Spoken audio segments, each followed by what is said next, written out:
Hello everyone. Welcome to For Nurses Preparation YouTube channel. I am Neeraj Kumar Kathal. Today is 28 July 2022 and today's important MCQs for upcoming nursing recruitment exams are: first question, which of the following blood study result would the nurse expect as most likely when caring for a child with iron deficiency anemia? आप किसी ऐसे बच्चे की care कर रहे हैं जिसे iron deficiency anaemia है। इस बच्चे का ब्लड टेस्ट करवाने पर आपको टेस्ट रिपोर्ट में इन चारों ऑप्शंस में से कौन सी फाइंडिंग देखने को मिलेगी, ऐसा एज अ नर्स आप अनुमान लगाते हैं। Option A, increase haemoglobin. Option B, normal haematocrit. Option C, decrease mean corpuscular volume. Option D, normal total iron binding capacity.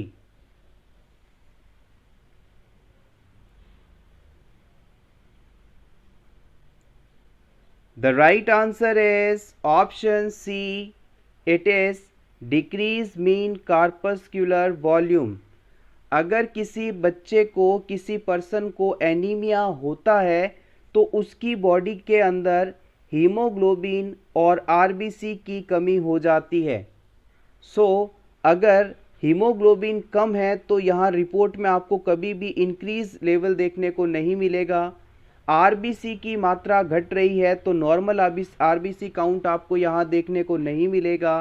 और इस बच्चे को आयरन की कमी से एनीमिया हुआ है, आयरन डेफिशिएंसी एनीमिया हुआ है, तो यहाँ टोटल आयरन बाइंडिंग कैपेसिटी भी नॉर्मल से कम देखने को मिलेगी। तो सिर्फ एक ही finding option C, decrease mean corpuscular volume, ये आपको देखने को मिलेगा आयरन डेफिशिएंसी एनीमिया से सफरिंग बच्चों में। अगर आपसे पूछा जाए कि mean corpuscular volume normal range कितनी होती है तो आप बताएंगे 80 to 100। Next question, most common cause of vaccine failure is. Vaccine failure का मोस्ट कॉमन कॉज किसे माना जाता है? Improper storage, improper administration, maternal derived antibodies, none of the above.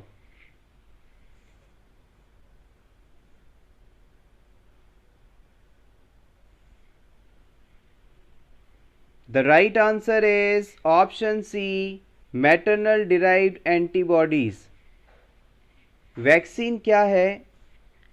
किसी भी पर्सन में किसी भी पर्टिकुलर डिजीज़ के रिगार्डिंग इम्यूनिटी प्रोड्यूस करवाने के लिए हम उस डिजीज़ के कॉजेटिव फैक्टर को वीक फॉर्म में उस पर्सन की बॉडी में इंजेक्ट करते हैं। पर्सन की बॉडी में इंजेक्ट किया गया ये वीक फॉर्म वाला कॉजेटिव ऑर्गेनिज्म पर्सन में डिजीज़ तो प्रोड्यूस नहीं करवा सकता, लेकिन जैसे ही ये किस पर्सन की बॉडी में जाता है उस पर्सन का इम्यून सिस्टम इसे फॉरेन पार्टिकल मानकर इसके अगेंस्ट एंटीबॉडीज़ तैयार कर लेते हैं, जिससे कि भविष्य में कभी ये डिजीज़ पर्सन को हो तो पहले से मौजूद एंटीबॉडीज़ इस डिजीज़ कॉजिंग फैक्टर को आइडेंटिफाई करके डिस्ट्रॉय कर दें और पेशेंट में ये डिजीज़ ना हो पाए। न्यूबॉर्न बेबीज़ में जब हम वैक्सीन एडमिनिस्टर करते हैं तो इस बच्चे में ब्रेस्ट मिल्क के थ्रू पहुँचे एंटीबॉडीज़ इस वैक्सीन को फॉरेन बॉडी मानकर तुरंत डिस्ट्रॉय कर देते हैं और बच्चे की बॉडी इसके अगेंस्ट एंटीबॉडी नहीं बना पाती। इसीलिए मैटरनल डिराइव्ड एंटीबॉडीज़ को हम most common cause of vaccine failure मानते हैं। Next question, commonest cause of neonatal mortality in India is. Bharat में नियोनेट्स की मृत्यु का सबसे बड़ा कारण किसे माना जाता है? नियोनेट का मतलब है 0 से 28 दिन तक के बच्चे। जन्म के बाद पहले 28 दिनों में बच्चे की मृत्यु होने का सबसे बड़ा कारण इंडिया में क्या है, ये आपको बताना है। Diarrhoeal disease, congenital anomalies, birth injuries या फिर low birth weight babies?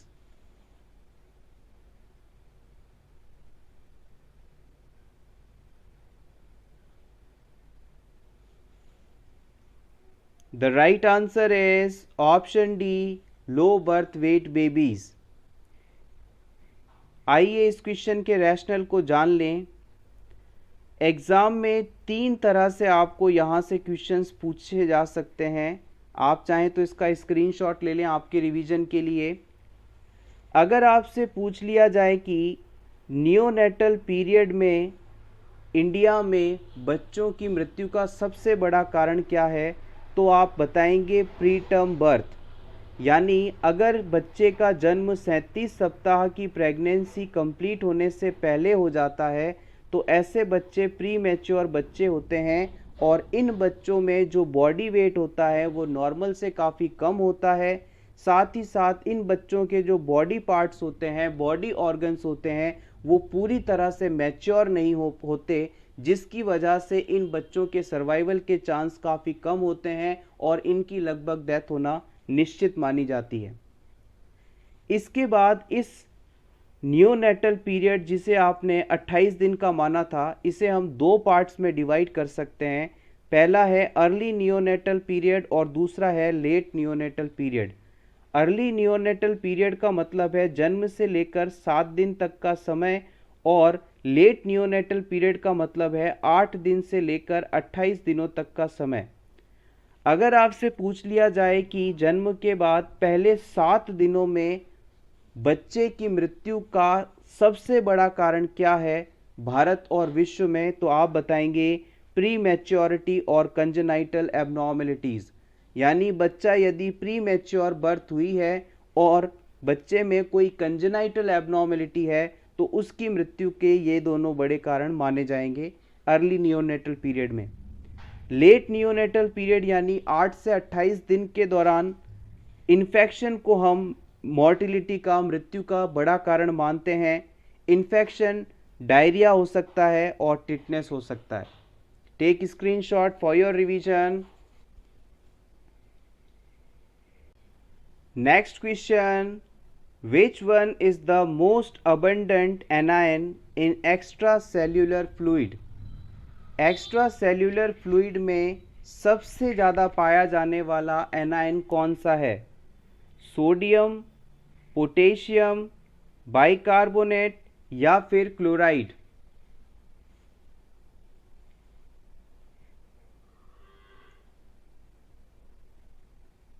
The right answer is option D, chloride.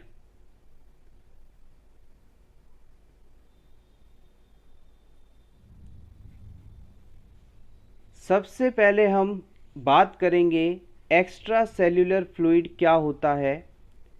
ऐसा हमारी बॉडी में पाया जाने वाला ऐसा फ्लूइड जो कि सेल्स के बाहर मौजूद होता है, उसे हम एक्स्ट्रा सेल्यूलर फ्लूइड के नाम से जानते हैं।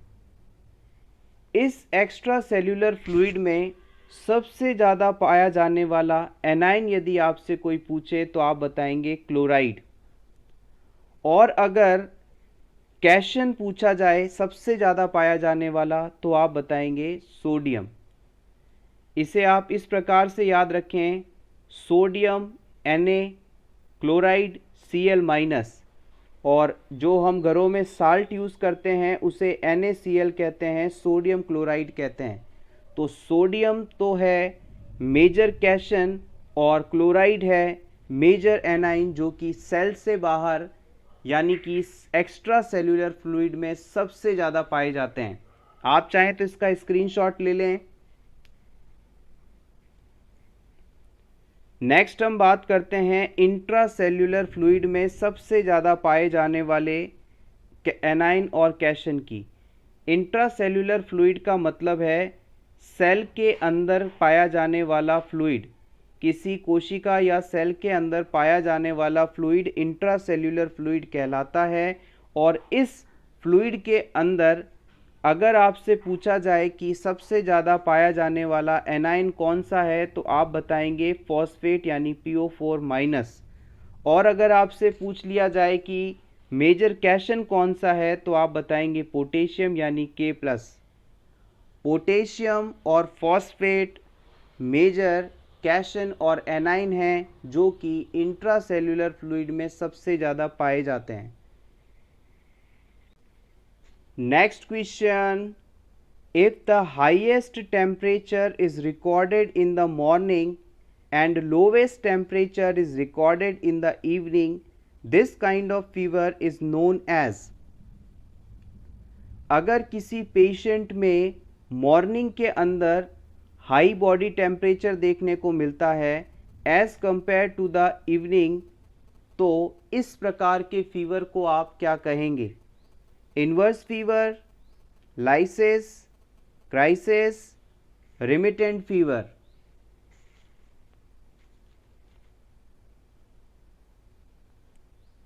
The right answer is option A, it is called inverse fever। आइए वन बाय वन इन चारों फीवर्स को डिस्कस कर लेते हैं, इम्पॉर्टेंट हैं, प्रीवियस एग्जाम में पूछे भी गए हैं। In inverse fever the temperature rises in the morning and rather than evening. Inverse fever वाले कंडीशन में पेशेंट का मॉर्निंग का टेम्परेचर इवनिंग के टेम्परेचर से कंपैरेटिवली ज़्यादा रहता है। नॉर्मल सिचुएशन में हम जब मॉर्निंग में सोकर उठते हैं तो हमारा बॉडी टेम्परेचर नॉर्मल रहता है या फिर as compare to evening temperature कम रहता है, लेकिन इन्वर्स सिचुएशन में, इन्वर्स फीवर में ये चीज़ बिल्कुल ऑपोजिट हो जाती है, morning high evening low. Next बात करते हैं लाइसिस टाइप ऑफ फीवर की। इस प्रकार की कंडीशन में fall in temperature in zigzag manner. किसी भी पेशेंट में मान लीजिए जो टेम्परेचर है वो इस लेवल पर है, वो कुछ समय तक तो इस पोजीशन में बना रहेगा, फिर अचानक ये कम हो जाएगा, फिर ये पोजीशन मेंटेन करेगा, फिर कम हो जाएगा, फिर मेंटेन करेगा। इस तरह से जिगजैग मैनर में टेम्परेचर कम होता है, इसे हम लाइसिस टाइप ऑफ फीवर के नाम से जानते हैं। इसी से जुड़ा हुआ एक और टर्म है क्राइसिस कंडीशन, क्राइसिस फीवर। इसमें sudden return to normal body temperature. मान लीजिए पेशेंट का बॉडी टेम्परेचर यहाँ है, अब इस पेशेंट में अचानक बॉडी टेम्परेचर कम हो जाएगा, नॉर्मल पर पहुँच जाएगा, तो ये कंडीशन क्राइसिस कहलाती है।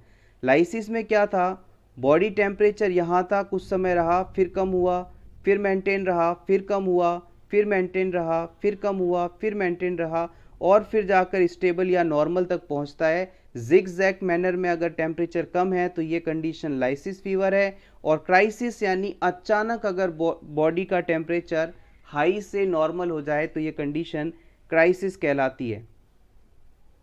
नेक्स्ट बात करते हैं रिमिटेंट फीवर की।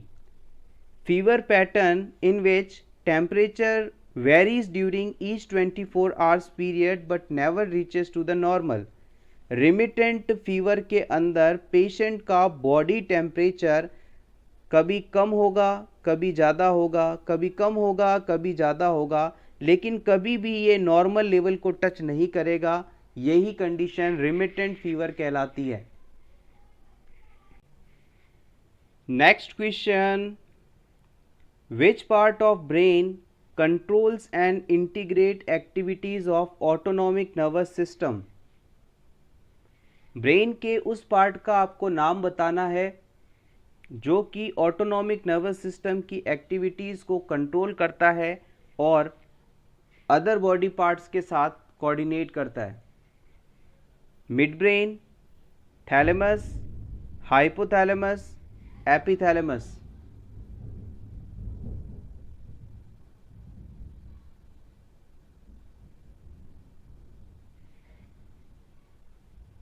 The right answer is option C, it is hypothalamus। Hypothalamus, जिसे आप मास्टर ऑफ मास्टर ग्लैंड के नाम से जानते हैं, ये हमारी बॉडी की पिट्यूटरी समेत कई एंडोक्राइन ग्लैंड, एक्सोक्राइन ग्लैंड आदि को रेगुलेट करता है, कंट्रोल करता है। आइए इसके फंक्शंस के बारे में ब्रीफली डिस्कस कर लें, अपकमिंग एग्जाम्स में यहाँ से पूछा जा सकता है। हाइपोथैलेमस के द्वारा कुछ हॉर्मोन्स का प्रोडक्शन किया जाता है जो कि बॉडी में जाकर अलग अलग फंक्शंस परफॉर्म करते हैं। यहाँ पर बेसिकली 6 इम्पॉर्टेंट हॉर्मोन्स हैं। सबसे पहले है GHIH यानी ग्रोथ हार्मोन इनहिबिटिंग हार्मोन, जिसे आप सोमेटोस्टैटिन के नाम से जानते हैं। फिर आता है PIH प्रोलैक्टिन इनहिबिटिंग हार्मोन। फिर आता है TRH thyrotropin releasing hormone.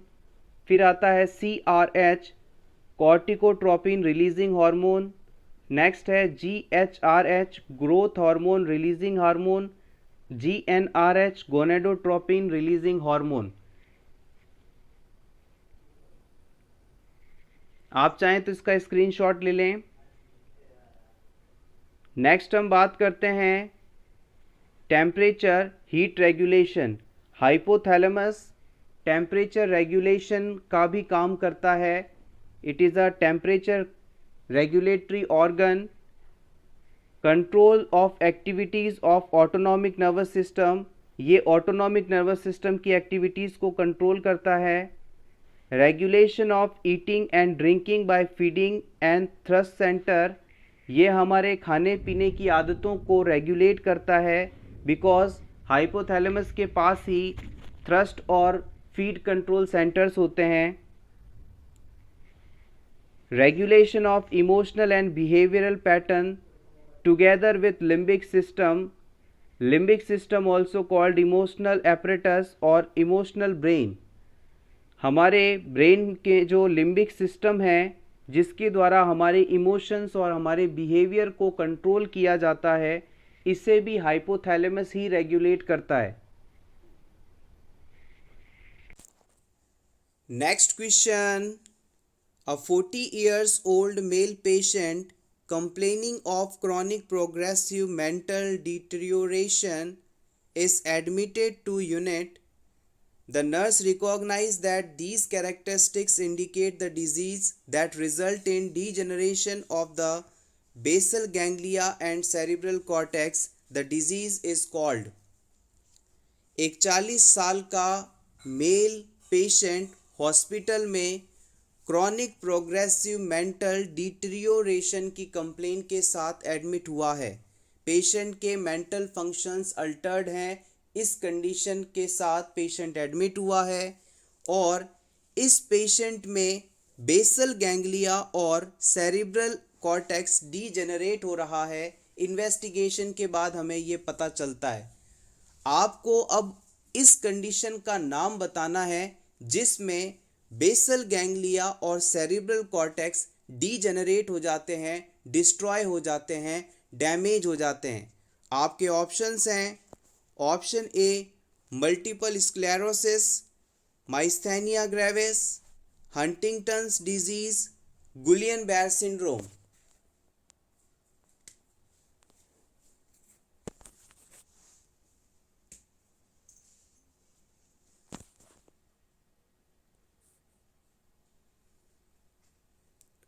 Option C is correct here.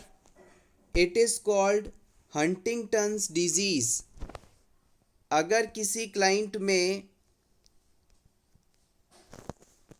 Basal ganglia damage हो जाए, डीजेनरेट हो जाए, तो ये कंडीशन हंटिंगटन्स डिजीज़ कहलाती है। हंटिंगटन्स डिजीज़ को हम हंटिंगटन्स कोरिया नाम से भी जानते हैं। ये एक इनहेरिटेड डिसऑर्डर है जिसमें ब्रेन सेल्स डेड हो जाती हैं। हंटिंगटन्स डिजीज़ पूरे ब्रेन को प्रभावित करता है, लेकिन कुछ हिस्से सबसे ज़्यादा प्रभावित होते हैं जिसके बारे में इस क्वेश्चन में पूछा गया था, और वो हैं बेसल गैंग्लिया और cerebral cortex area. Next question, the earliest gland to appear in embryo is. Embryonic development के दौरान सबसे पहले अपीयर होने वाली ग्लैंड कौन सी है, उसका नाम आपको बताना है।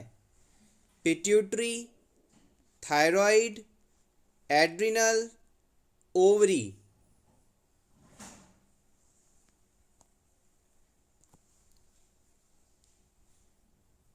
The right answer is option B, thyroid gland.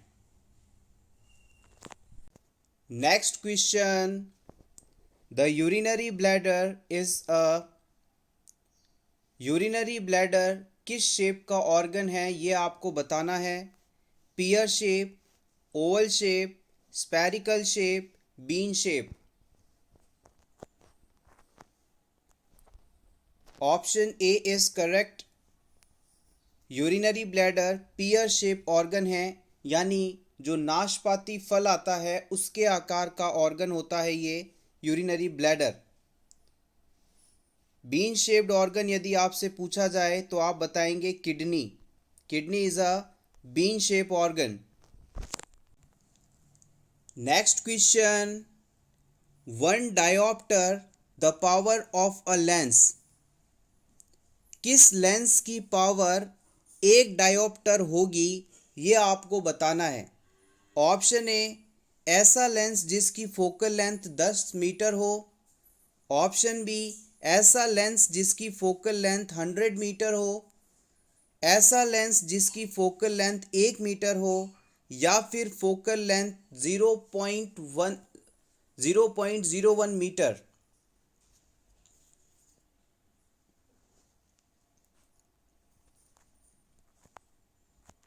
The right answer is option C, whose focal length is 1 meter.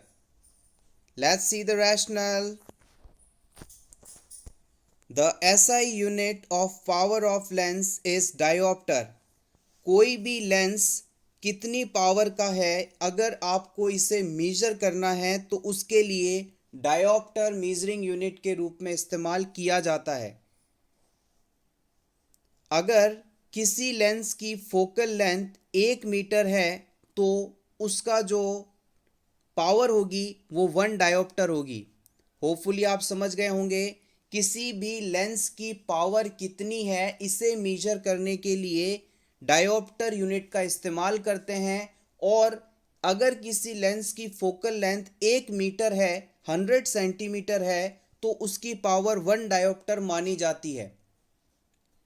Power of lens is positive for converging lens जिसे आप कॉन्वेक्स कहते हैं, and negative for diverging lens जिसे आप concave कहते हैं. आप चाहें तो इसका स्क्रीनशॉट ले लें, इंपॉर्टेंट है. Next question. Main function lens into I. हमारी आईज में जो लेंस लगा होता है उसका मेन फंक्शन क्या है. Option A, to connect the retina to lens.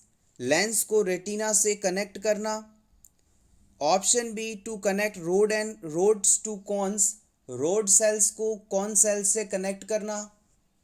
Option C, focus the light rays on retina. Light rays को रेटिना पर फोकस करना. या फिर production of aqueous humour fluid.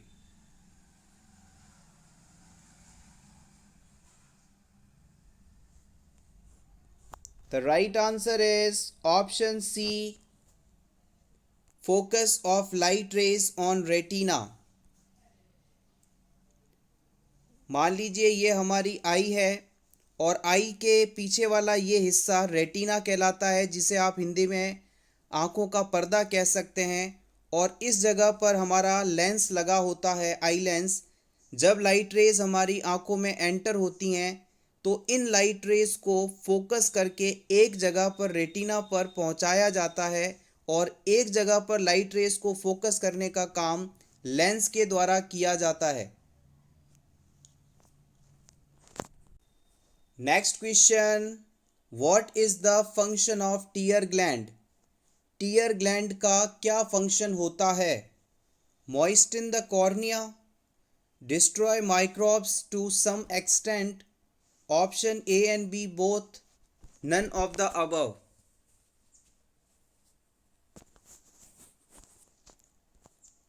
Option C is correct. Let's see the rationale. Lacrimal gland or tear gland secretes continuous watery saline solution called tears. हमारी eyes में tier glands होती हैं, lacrimal glands होती हैं जो कि लगातार पानी जैसा सॉल्यूशन सिक्रीट करती हैं, जिसे हम टीयर्स कहते हैं, आंसू कहते हैं। Tear moisten the cornea and destroy the microbes to some extent by presence of IgA and lysozyme। Important है, प्रीवियस एग्जाम में यहाँ से क्वेश्चन पूछा भी गया है कि हमारे जो टीयर्स होते हैं, हमारे जो आंसू होते हैं, उनमें कौन सा इम्यूनोग्लोबुलिन पाया जाता है, तो आप बताएंगे IgA। IgA और लाइसोजाइम्स की प्रेजेंस के कारण हमारे आइज़ में यदि इन्फेक्शन कॉजिंग कोई भी माइक्रो ऑर्गेनिज्म यदि पहुंचता है तो ये उन्हें डिस्ट्रॉय कर देते हैं। इस प्रकार से टीयर्स के दो काम हो गए, कॉर्निया को नम बनाए रखना ताकि उसमें ड्राइनेस ना हो, डिजीज़ कंडीशन ना हो, और अगर कोई डिजीज़ कॉजिंग फैक्टर आंखों तक पहुंच जाता है तो उसे डिस्ट्रॉय करने के लिए IgA और लाइसोजाइम टीयर्स में मौजूद रहते हैं। Next question, the independent action performed by a nurse that is administratively acceptable when she. आपको नर्स द्वारा परफॉर्म किए जा रहे उस एक्शन को सेलेक्ट करना है जिसे परफॉर्म करने से पहले उसे किसी की भी परमिशन नहीं लेनी होती या किसी के ऑर्डर की प्रतीक्षा नहीं करनी होती। Option A, administer injection morphine to relieve patients acute abdominal pain. Patient को पेट में हो रहे दर्द को ठीक करने के लिए मॉर्फिन इंजेक्शन देना। Option B, discharge a patient on his request. Patient की रिक्वेस्ट पर उसे डिस्चार्ज करना। Give cold sponging to febrile patient. अगर किसी पेशेंट को बहुत ज़्यादा फीवर है तो उसे कोल्ड स्पंजिंग देना। Option D, order an ultrasound for a patient with abdominal pain. Abdominal pain वाले पेशेंट में सोनोग्राफी करवाने का ऑर्डर देना। होपफुली आप आंसर समझ गए होंगे। Option C is correct here. अगर किसी पेशेंट को हाई फीवर है और इस पेशेंट के इस हाई बॉडी टेम्परेचर को कम करने के लिए यदि आप कोल्ड स्पंजिंग देते हैं तो इस चीज़ के लिए आपको किसी से परमिशन लेने की आवश्यकता नहीं है, ना ही आपको डॉक्टर के ऑर्डर का वेट करना है। कोल्ड स्पंजिंग करने या ना करने का डिसीजन नर्स खुद ले सकती है।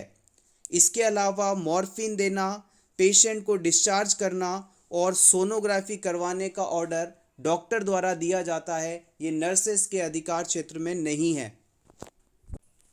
Next question, a patient is recently diagnosed with metastatic lung cancer. What is the expected reaction for him.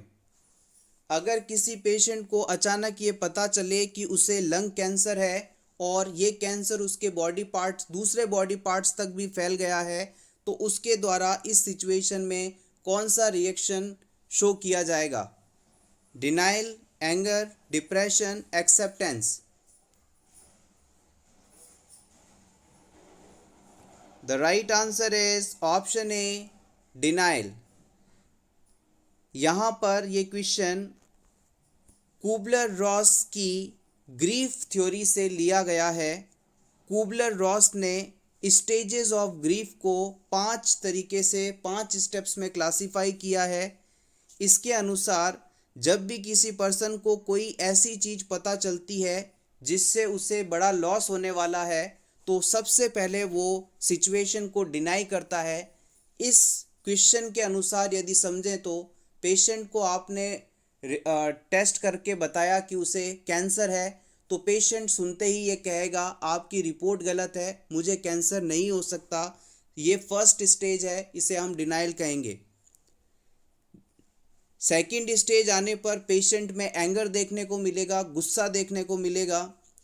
Third stage आने पर वो बार्गेनिंग करने लगता है कि अगर मुझे किसी भी तरह से ठीक कर दिया जाए, चाहे जितने पैसे खर्च होंगे मैं खर्च करने के लिए तैयार हूँ, वो बार्गेनिंग करता है। फोर्थ स्टेज में पेशेंट डिप्रेशन में जाता है, पेशेंट को तनाव होता है, उसे लगता है कि अब मेरी मौत निश्चित है। मैं बच नहीं पाऊँगा। और फाइनली पेशेंट इस चीज़ को एक्सेप्ट कर लेता है कि अब मुझे जाना होगा, मैं अब सर्वाइव नहीं कर पाऊँगा। This is the last step of Kubler Ross grieving stage, it's called acceptance. इन पांचों स्टेप्स को याद रखने के लिए दाबदा मिनेमोनिक्स का इस्तेमाल कर सकते हैं। D for denial, A for anger, B for bargaining, D for depression, A for acceptance. Previous exam में यहाँ से कई बार क्वेश्चंस पूछे गए हैं। Take screenshot for your revision. Next question, pulse pressure of BP 140/90 mm of Hg।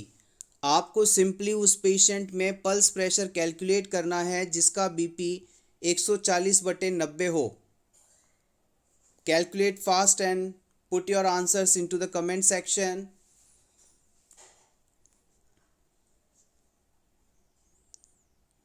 Okay, excellent. Let's see the answer. Option A is correct here, 50 mm of Hg। जब किसी क्लाइंट में हमें पल्स प्रेशर कैलकुलेट करना होता है तो इसके लिए हम सिस्टोलिक ब्लड प्रेशर में से डायस्टोलिक ब्लड प्रेशर को घटा देते हैं। यहाँ पर पेशेंट का ब्लड प्रेशर दिया गया है 140/90।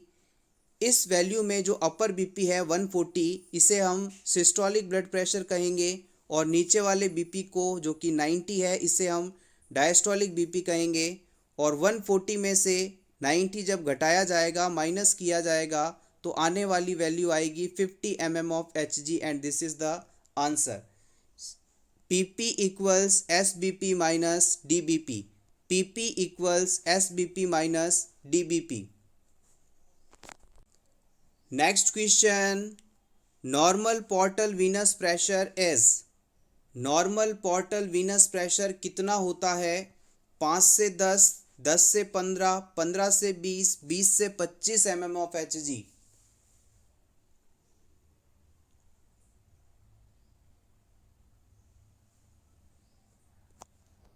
Option A is correct, 5 to 10 mm of Hg। Portal Venus pressure का मतलब है हिपैटिक पोर्टल वेन्स में कितना प्रेशर है। लीवर तक ब्लड को लेकर आने वाली जो ब्लड वेसल्स हैं, हिपैटिक पोर्टल वेन्स हैं, उनमें कितना प्रेशर है, इसे ही हम पोर्टल वीनस प्रेशर के नाम से जानते हैं। अगर ये प्रेशर 5 से 10 के बीच में है तो इसे हम नॉर्मल मानते हैं, और अगर इस प्रेशर की वैल्यू 10 mm ऑफ Hg से ज़्यादा हो जाए तो ये कंडीशन पोर्टल हाइपरटेंशन कहलाती है।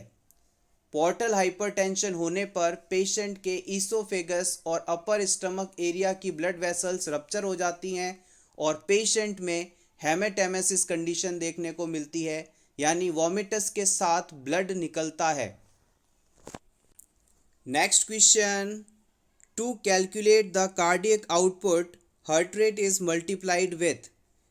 कार्डियक आउटपुट पता करने के लिए हार्ट रेट को किससे मल्टीप्लाई करेंगे आप?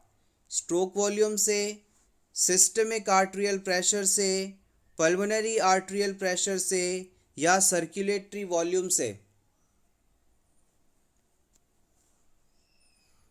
The right answer is option A, stroke volume. किसी भी क्लाइंट में यदि आपको कार्डियक आउटपुट निकालना हो तो स्ट्रोक वॉल्यूम को हार्ट रेट से मल्टीप्लाई कर देते हैं। स्ट्रोक वॉल्यूम का मतलब होता है जब हमारा हार्ट एक बार कॉन्ट्रैक्ट होता है तो इसके कॉन्ट्रैक्शन से कितना ब्लड वेसल में फॉरवर्ड किया गया, पुश किया गया, ये मात्रा, ये लगभग 70 ml नॉर्मली मानी जाती है। हमारे हार्ट का लेफ्ट वेंट्रिकल जब एक बार कॉन्ट्रैक्ट होता है, सिकुड़ता है, तो इसके द्वारा लगभग 70 ml ब्लड अरोटा में भेज दिया जाता है। और हार्ट रेट की बात करें तो 72 बीट्स पर मिनट नॉर्मल हार्ट रेट मानी जाती है, यानी 1 मिनट में हमारा दिल 72 बार धड़कता है। इन दोनों को जब आप मल्टीप्लाई करेंगे तो आने वाली वैल्यू लगभग 5 लीटर के आसपास होगी। तो हम कह सकते हैं कि एक हेल्दी पर्सन में कार्डियक आउटपुट नॉर्मली 5 लीटर के आसपास होना चाहिए। Next question, vitamin which helps in wound healing. Wound healing में कौन सा विटामिन हेल्प करता है? ए, सी, ई, के।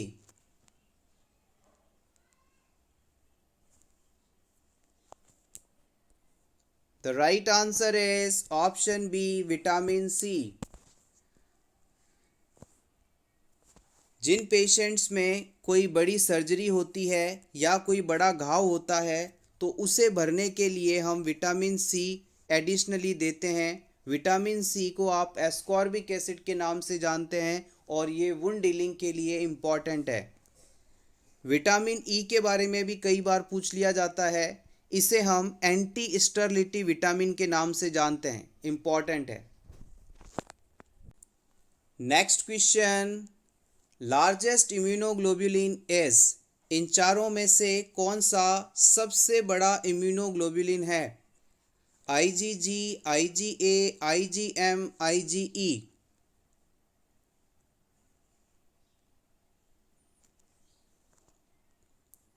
Correct answer option C, IgM. Immunoglobulin M सबसे बड़ा इम्यूनोग्लोबुलिन टाइप है जिसमें 5 सब यूनिट्स प्रेजेंट होती हैं और इसका मॉलिक्यूलर वेट लगभग 1 लाख के आसपास होता है। Next question, patient with liver problems develops oedema because of. Liver problem होने पर क्यों बॉडी पर एडिमा डेवलप होती है? Fall in oncotic pressure, increase in hydrostatic pressure, fall in osmotic pressure, rise in osmotic pressure.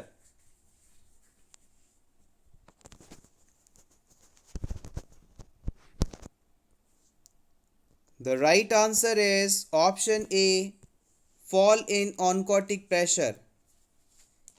हमारे liver में albumin नाम के प्रोटीन का निर्माण होता है और इस एल्ब्यूमिन के द्वारा ऑनकोटिक प्रेशर मेंटेन किया जाता है।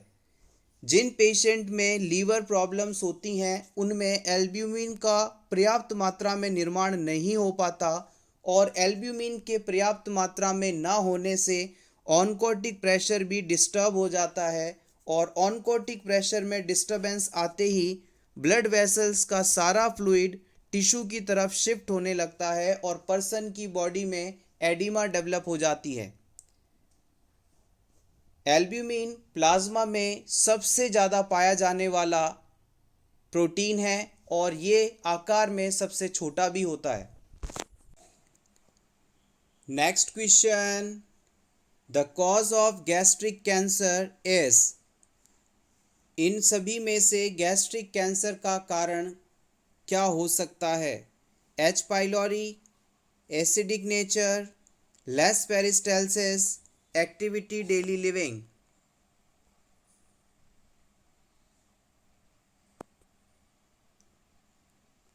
The right answer is option ए। अगर किसी क्लाइंट को एच पाइलोरी बैक्टीरिया का इन्फेक्शन हो और उसे प्रॉपरली ट्रीट नहीं किया जाए तो इससे ये कंडीशन गैस्ट्रिक कैंसर में कन्वर्ट हो सकती है। एच पाइलोरी, जिसे आप हेलिकोबैक्टर पाइलोरी नामक बैक्टीरिया के रूप में जानते हैं, और इस बैक्टीरिया के द्वारा peptic ulcers most commonly cause किए जाते हैं। तो हम कह सकते हैं if peptic ulcers caused by the bacteria H pylori and it is not get treated properly, it can cause gastric cancer. Next question, insulin is secreted by. Insulin किसके द्वारा सिक्रीट किया जाता है? Beta cells of pancreas, alpha cells of pancreas, gamma cells of pancreas या फिर gallbladder? The right answer is option A, beta cells of pancreas के द्वारा। Pancreas हमारे शरीर की एकमात्र ऐसी ग्लैंड है जो कि एंडोक्राइन और एक्सोक्राइन दोनों ही तरह की ग्लैंड्स की तरह काम करती है। एक्सोक्राइन फंक्शंस ऑफ पेंक्रियास की बात की जाए तो इसके द्वारा एंजाइम्स का सिक्रीशन करवाया जाता है जो कि डाइजेशन के लिए इम्पॉर्टेंट हैं। एक्सोक्राइन फंक्शंस ऑफ पेंक्रियास में एंजाइम का प्रोडक्शन करवाया जाता है जो कि डाइजेशन के लिए इम्पॉर्टेंट होते हैं। एग्जाम्पल की बात की जाए तो 3 इम्पॉर्टेंट एंजाइम्स हैं। सबसे पहला है ट्रिप्सिन या काइमोट्रिप्सिन, ये प्रोटीन के डाइजेशन में हेल्पफुल हैं। एमाइलेज एंजाइम कार्बोहाइड्रेट के डाइजेशन में इम्पॉर्टेंट है। लाइपेज एंजाइम फैट के डाइजेशन के लिए इम्पॉर्टेंट है। अब बात करते हैं endocrine functions of the pancreas. Pancreas के टेल वाले पार्ट में आइलेट्स ऑफ लैंगरहैंस स्ट्रक्चर पाई जाती है जिसमें आइलेट सेल्स होती हैं। इन सेल्स के द्वारा 2 इम्पॉर्टेंट हार्मोन्स का सिक्रीशन किया जाता है। इनमें इंसुलिन है जो कि हमारी बॉडी में ब्लड ग्लूकोज लेवल को लो करता है, और ग्लूकेगॉन है जो कि ब्लड शुगर लेवल को बढ़ाने का काम करता है। तो सिंपली समराइज्ड वे में याद रखिएगा, पैंक्रियाज वह ग्लैंड है जो कि एंडोक्राइन और एक्सोक्राइन दोनों ही फंक्शंस परफॉर्म करती है। एक्सोक्राइन ग्लैंड के फंक्शंस की बात की जाए तो इसमें एंजाइम्स का सिक्रीशन किया जाता है, और एंडोक्राइन ग्लैंड के फंक्शंस की बात की जाए तो यहाँ पर हॉर्मोन्स का सिक्रीशन किया जाता है।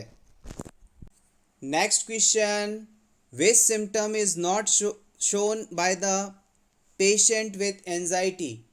अगर किसी पेशेंट को एंजाइटी हो रही है तो उसमें कौन सी फाइंडिंग देखने को नहीं मिलेगी? Hallucination, nervous behaviour, worry, restlessness.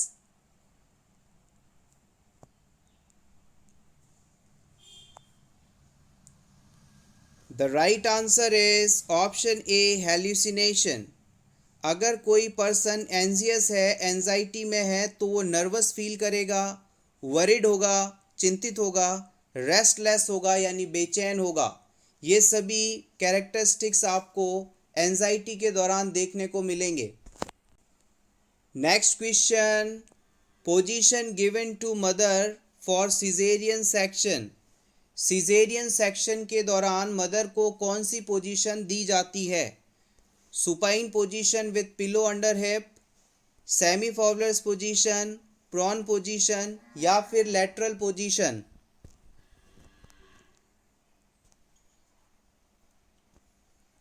The right answer is option A, caesarean section के दौरान सुपाइन पोजीशन देकर हिप के अंडर पिलोज प्लेस किए जाते हैं। Option A correct. Thank you so much everyone for watching this complete video.